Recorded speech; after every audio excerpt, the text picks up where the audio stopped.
Civil aviation now, and 5 years have flown by, and Praful Patel is back in charge of the ministry.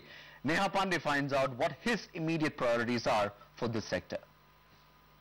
The aviation sector may see a revamp if Praful Patel has his way.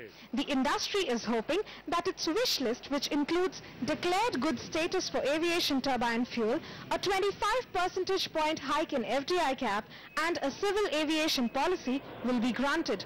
On his part, Praful Patel says that while his ministry will push for rationalizing of sales tax on ATF, it will also consider hiking FDI cap for the sector.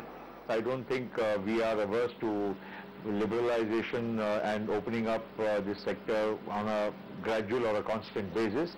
You've seen the FDI cap is now 49%, and there was also a proposal in the the previous outgoing regime of ours, where we had visualized a situation where foreign carriers could also invest.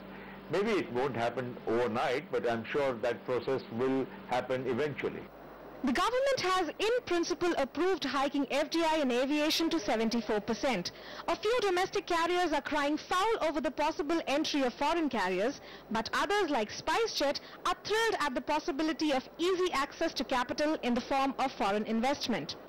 There seems to be no logical reason why there should be the sectoral cap of the sort which exists today. Every other sector seems to be open to investment. It is nobody's case that the aviation sector does not need investment and does not need technology. Given that the aviation sector has seen some turbulent times over the last year, the minister is all set to help it have a smoother ride. The big question is, where will he start? In Mumbai, Neha Pandey. But from FDI and civil aviation to the other contentious issue, will the UPA government